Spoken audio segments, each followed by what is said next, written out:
Magandang araw po sa inyo lahat at meron naman po tayong bagong presentation. Ito naman po ang instrumentation and control. Special technical presentation. At doon sa mga ibang presentation ko po, nakapagpakilala na po ako sa inyo. Katulad na nabanggit ko, isa po akong professional electrical engineer.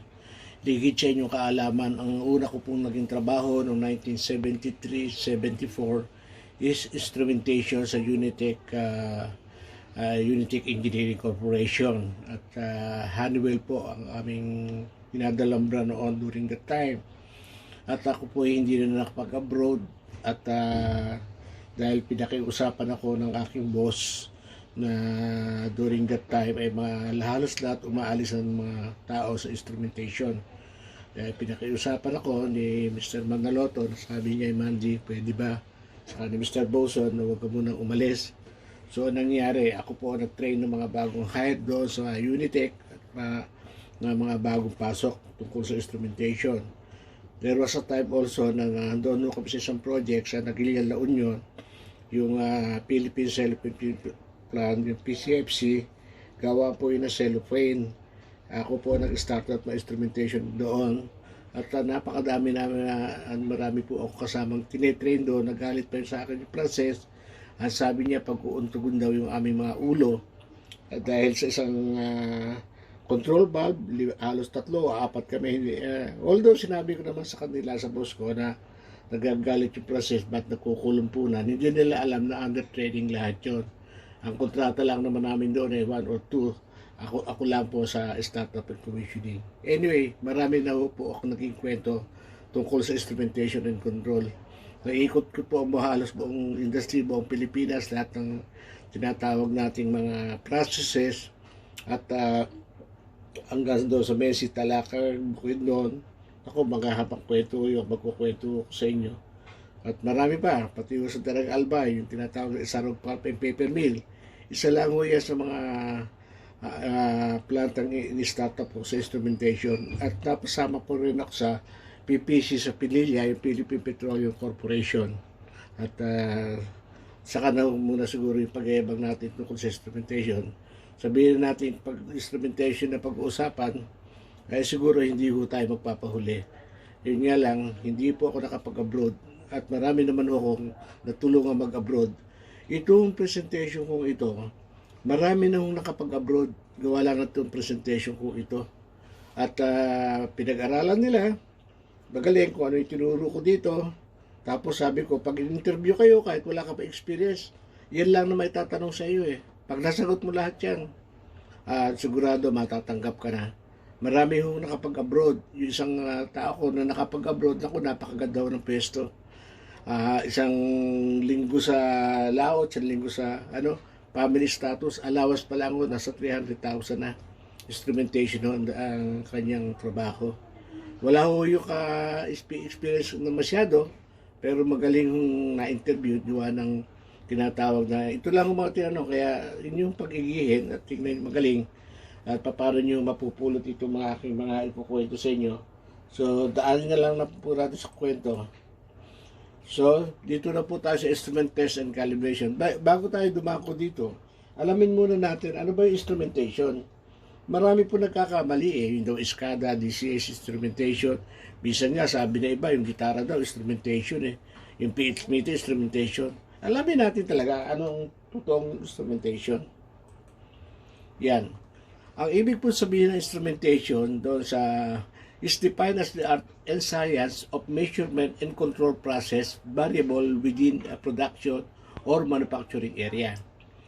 At ang sabi nga ng ISA, yung ISA po, Instrument Society of America Reference Standard S51-1, a collection of instrument or their application for the purpose of observation, measurement, or control. Iyan po ang meaning ng talagang instrumentation. Tingnan natin. Yan. Katulad na nabanggit ko sa inyo, sa Middle East, sa Saudi, ang hinahanap po instrument technician o instrument engineer. Once na pinasok niyo yung field neto, ako, napakaganda ho ng sweldo. Katulad na nabanggit ko, ang dami na ho nakapag-abroad sa mga petrochemical na mga instrument technician. Do sa Batangas na nagsara na yung Shell ba yun? Caltex, marami pa rin hong mga magagaling ho doon. Ngayon, medyo hindi ko na nakikita yung mga taong nandoon. Pero karamihan ho nakapag-abroad na. Ang laki ho ng demand ng instrument technician o instrument engineer sa ibang bansa. Dito lang natin take for granted natin yan kasi wala ho tayo masyadong refinery dito except yung refinery lang. So, sa JG Summit po, yung petrochemical, yung napta, bagong-bago po yun. At malaki ho ang, ang opportunity. Yan. Ano po mga common process variable? Ito po yung tinatawag natin flow, pressure, level, temperature, density, pH, mass, conductivity, viscosity, thickness, speed. Ilan lang po yan sa ating tinatawag na process variable, yung kinokontrol natin. Ano ba yung process? Process used in the term process control process industry refer to the method of changing or refining raw material to create end product. Ayun. The raw materials either pass through or remain in liquid, gaseous, slurry, state during. Anyway, napakaganda po na instrumentation. Pag pumasok sa instrumentation, definitely you have to know the process first. Kasi magkakalibrate ka, mag-a-adjust ka. Kamukha nung sa Isarogan pulp and paper mill.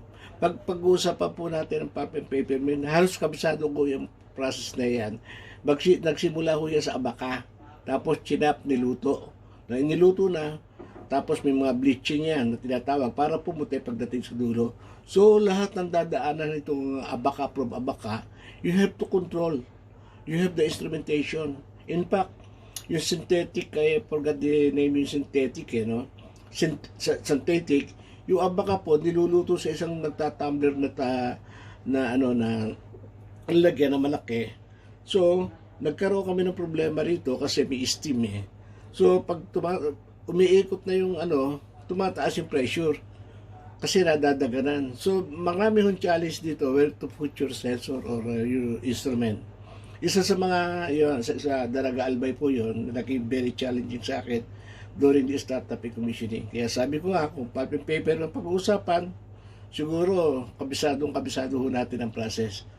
Kaya normally, sabi nga, ang kadamihan hinahad ng mga panahon yun ng process engineer, mga chemical engineer. Because process industries include the chemical industry, oil, gas, and industry, food and beverage industry, pharmaceutical industry, even the water treatment and the power industry. So, nangyayari sa instrumentation, ang hinahanap nila chemical engineer. But in so doing, hanggang doon sa process. Pagdating sa instrumentation and control, medyo care ang knowledge. So, process control. Process control refer to the method that are used to control process variable when manufacturing a product. Yun. Pag gumagawa ng product, production process for 3 reasons. Reduce variability, increase efficiency, ensure safety. So, 3 pala ang kanyang production process or reason why we have to control. Again, reduce variability, increase efficiency, and even ensure safety. So, there are 3 types of control loop: measurement, comparison, adjustment. Siyempre, sukatin mo. Tapos, you have to compare that measurement to your controller. Then, meron tayong adjustment na ginagawa. Yung tinatawag natin final element that I will discuss later on. So, halimbawa po dito, sa nakikita nyo ang simple control loop, may tangke, may LT, ibig sabihin level transmitter. So, mini-maintain niya yung maximum level ng tubig. In so doing, yung control valve ay nag-modulate dahil meron siyang LIC o level indicating controller. So, kinokontrol niya yung opening ng valve in such way, yung level hindi bababa, hindi tataas, pamamagitan ng tinatawag nating LIC. Okay? Control loop component, there are various control loop component: primary elements or sensor, transducer, converter, transmitter, signal, ito yung mga 4 to 21 to 5 volts, mga ganun, at 3 to 15 PSI. Paliliwanag ko yun later on. Recorder, controller, connecting or final elements. Yun, actuator. Iba pa yung final element, iba pa yung actuator. I-define natin isa-isa. Ano ba yung primary elements of sensor? Ayan. Primary elements of sensor such as sensing diaphragm, strain gauge, RTD, or resistance temperature detector, thermocouple, orifice, doon sa mga flow, another feeder tube for the flow, also venturi tube, magnetic flow tube, and so forth. Even the vortex chamber, we have the ultrasonic emitter receiver. Ito po yung tinagamit sa telemetry na. Okay, radar, emitter, receiver, so forth. But the most popular is thermocouple and RTD. Ano yung transducer? A transducer is a device that transfers mechanical signal into electrical signal. For example, isa na capacitor pressure device that transfers continuous pressure into proportional change in capacitance. Para yung tinatawag na good example dito, yung tinatawag nating wave bridge, no? That wave bridge, mayroon siya strain gauge, tapos nagbibigay electrical signal. Whereas the converter is a device that converts one type of signal into another type of signal. For example, a converter will convert current into voltage or analog signal into digital signal. In the process, a converter used to convert 420 milliamps current signal into 350 psi. So, naging pneumatic na siya. Commonly used by valve actuator is called current to pressure converter. So, sometimes yung 420 milliampere natin, kino-convert niya ng 1 to 5 volts by using 250 ohms resistor, Ohm's law. At yung 3 to 15 PSIG is pneumatic signal. So, this is the converter. Ang tanong, bakit yung signal natin hindi nag-i-start sa 0? For example, dito muna tayo sa current, 4 to 20. So, ibig po sabihin, ito po yung dead zero na tinatawag natin. Say, nagka-calibrate ka, nilagyan mo ng signal, assume 0, nilagyan mo ng 0. Ngayon, nakita mo yung control valve, naka-shut off na. Paano mo siya matetest kung naka-shut off na siya talaga o hindi? So, yun po yun.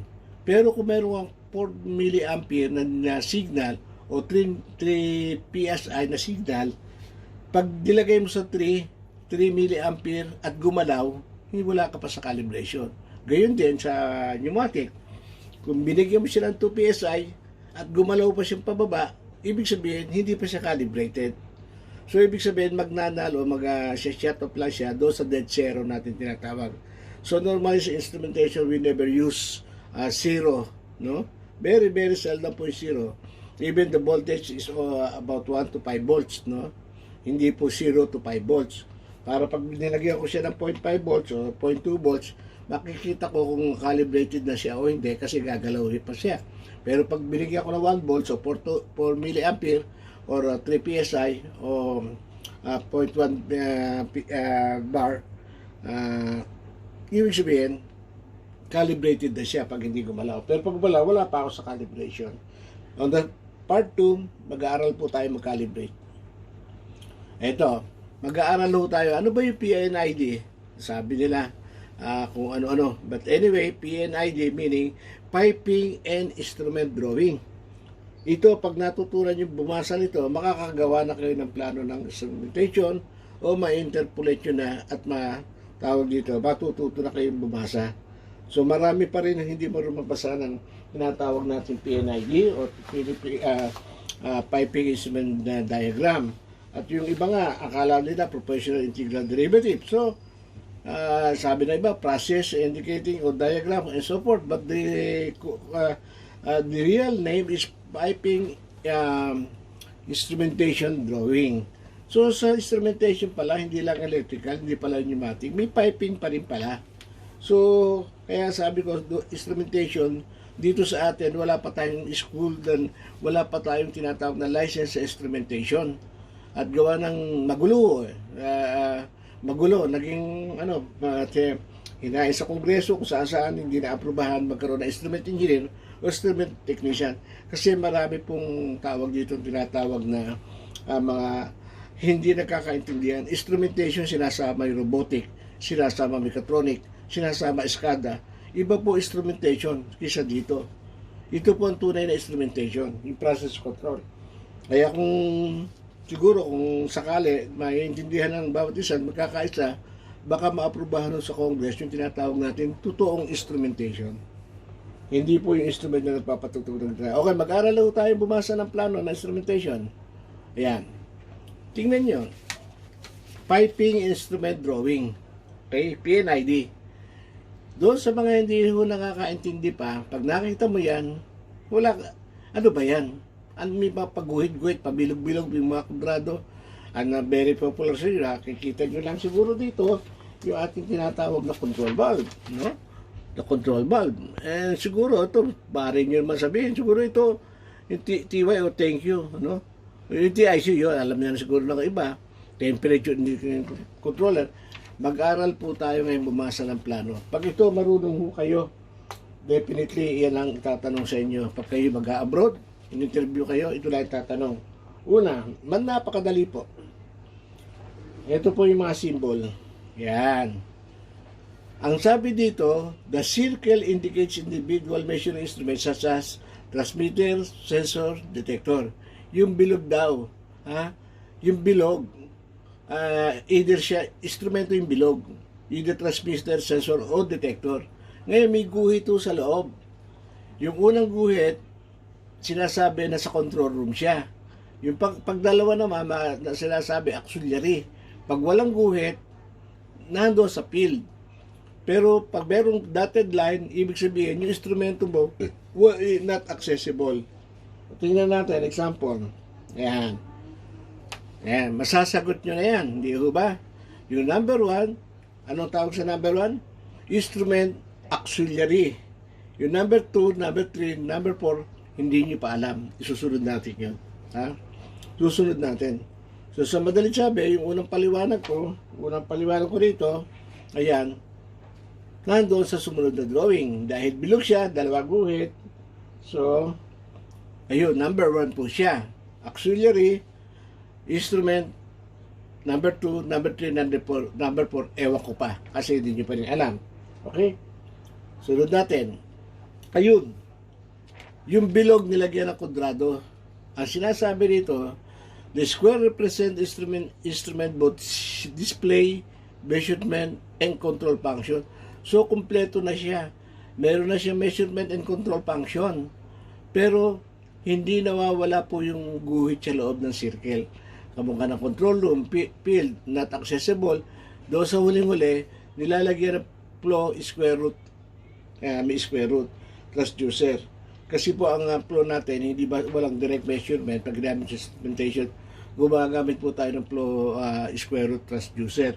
Medyo mahirap yung calibration ito, pero sa field mapapag-aralan nyo na yan. Ginagamit ko kasi dyan yung orifice yung difference in the pressure, tapos ini-square root ng transducer para maging readable o intelligible signal, either 4 to 20 milliampere or 3 to 15 psi. Okay? So, ito na yung drawing. Kanina, yung number 1, auxiliary, instrumento. May kudrado na. Doon tayo sa number 2. Ha? Meron na siyang control, meron na siyang measurement, kasi may square na, pero nandun siya sa field, kasi wala siyang guhit sa gitna. Nakuha nyo? Wala siya ngayong sa field, kasi walang guhit sa gitna. Okay? Pangatlo, the hexagon represent computer action cells to carry out by controller. No? So, computer action na because nowadays, medyo marami nang lumalabas na mga computer signal, lahat, everything. So, ito ho yun, yung hexagon. Okay? Kaya kung titingnan mo, is number 3. Yung number 3, nasaan siya? Nahandoon siya, not accessible. Tapos, computer action. Yung number 4, alam niyo na ho yan halos. Control valve. At may mga iba pang mga ano dyan. Ayan. A square diamond inside the present PLC. Meron pa palang sumunod. Yung square with diamond inside the present PLC. Yan. Ito, mga bulbs. Ayan, mga ganyan, pumps. Tapos, ayan.